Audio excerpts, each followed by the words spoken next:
Hi, I'm Chef Brian Lewis, and welcome back to another segment of In the Kitchen.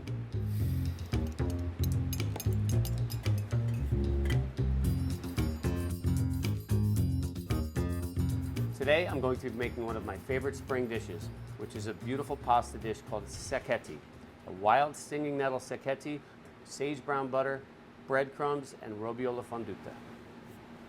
Now let's get started making our egg pasta dough. I like to start with 00 flour from King Arthur, which is an absolutely fantastic brand. Organic eggs with a very rich egg yolk, which I've cracked and separated the whites for another purpose. A little bit of fruity olive oil and touch of milk, whole milk. All right, so we're going to take our flour right to our bowl. So we're going to add a little olive oil and a little bit of our milk, which will be in our recipe online, to our egg yolk mixture. And then we're going to just, on low, slowly add to our flour. So now the dough is all coming together. I like to turn it out onto the board at this point and start to knead it by hand for about 8 to 10 minutes to really start to help the gluten develop, to give you a nice elasticity to the dough and mouthfeel. While using the machine is really nice and simple to get the job done and saves you a lot of time, this is just a really nice way to create a very nice smooth dough.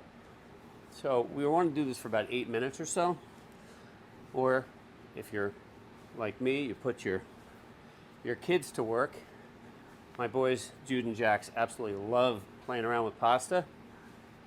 And we get to explore a lot more than just buttered noodles.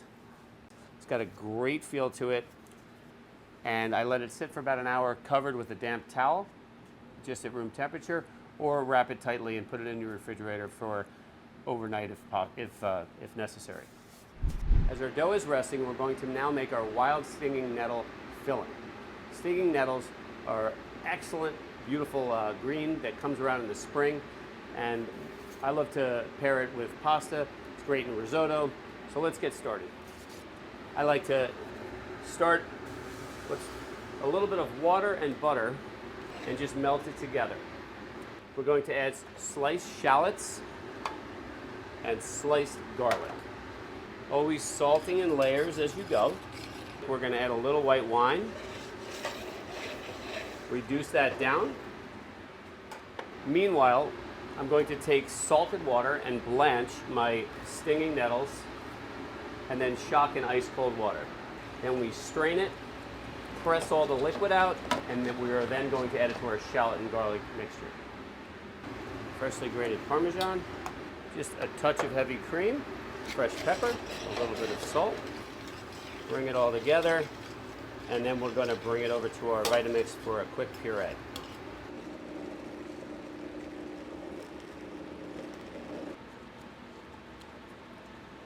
So we're going to let this sit and chill in the refrigerator until it's nice and firm.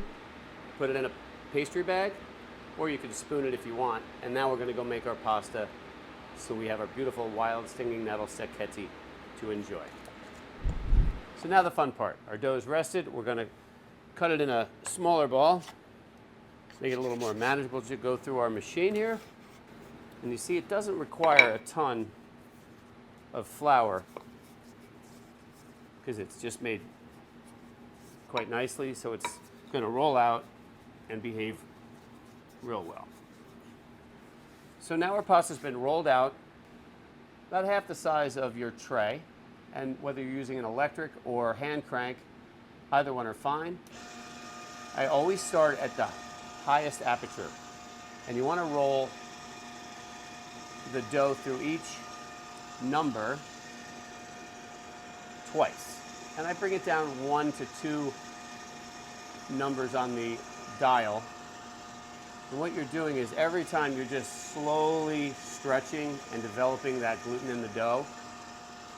And what we're going to do with this is we're going to roll this out, this dough, to about, well, like a 1/16 of an inch.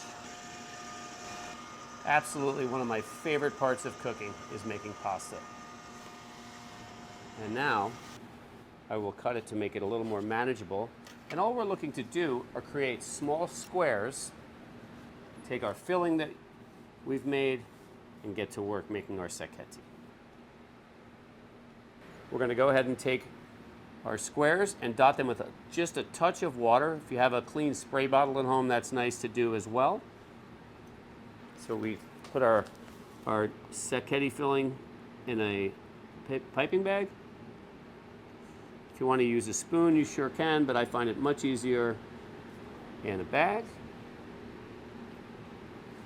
And then we're going to go back and shape our sachetti. We're going to pull it up one time to the top,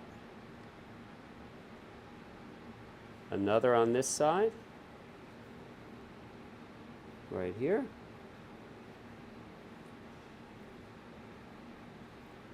So now we're going to just place these over on our board, on our little bit of semolina to prevent it from sticking if it gets a little hydrated. And now, grab your friends and family and start shaping. And it's okay. If they're not perfect, totally okay. Work toward it. And if you find yourself coming up with some other fun shapes, that's fine too. So now our wild nettle sachetti are all formed. Let's go on in the kitchen and make our dish.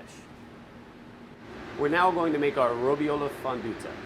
So to start, I take beautiful cow's milk robiola cheese, a little bit of cream, touch of salt, and you just melt it down lightly over the stove, whisking it all the way, and that is it. A little bit of pepper I like at the end. This is served warm over poached eggs, toast, however you like. Wild mushrooms, it's fantastic, just as is. And then, for one of those cool chef tricks, we're gonna take it and put it in an ISI, kind of like a whipped cream dispenser, but this one can stay warm, and then it holds beautifully. If you're, say, having a dinner party, and you fill it up in there, and this will give you the lightest, most delicious, creamy, basically a cheese sauce. I just keep it right up here, nice and warm, until we're ready to serve. Next, we're going to make brown butter. I just like to take unsalted butter, which is very important. And what you're going to do is you're going to separate the butter fat and the milk solids, and it's going to get this really nice brown butter noisette or nutty quality about it. I just lightly coat the sachetti in the brown butter, and it coats it beautifully with some grated Parmesan. Nothing like it. So now we're going to make our sage brown butter breadcrumbs. A little more of that brown butter. Sage, panko breadcrumbs, gluten-free or regular, however you choose. Butter, and a little bit of salt at the end, and that's it. So first we're going to do is we're going to take some more butter. While that's melting, we're going to take our sage and just do a fine slicing. So this is our panko breadcrumbs. I'll add my sage, because I want the sage to cook slowly and dehydrate into the butter and the breadcrumbs, giving out its oils and all of its flavor and finishing its cooking with the breadcrumbs. And we are good to go. We are ready to crunch. All right, so now we have our beautiful sachetti, our sage brown butter breadcrumbs, our Parmesan Reggiano, and our brown butter that we're going to use to bathe the pasta in, as well as our robiola fonduta. Let's start cooking. So these are going to cook rather quickly in about 3 to 4 minutes, 3.5 minutes. We had our brown butter, which I add a fresh knob of whole butter, cold, to this to get a nice creamy sauce at the very end. So when you're cooking stuffed pasta, 2 ways to tell that they're ready. 1 is when they're floating. 2 is when you still want to eat it yourself to make sure it's nice and cooked through.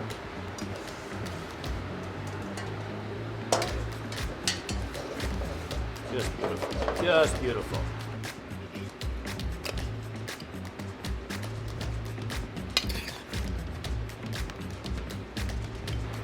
little bit of fresh Parmesan,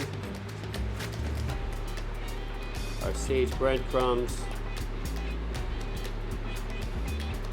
and last but not least, our roviola fonduta.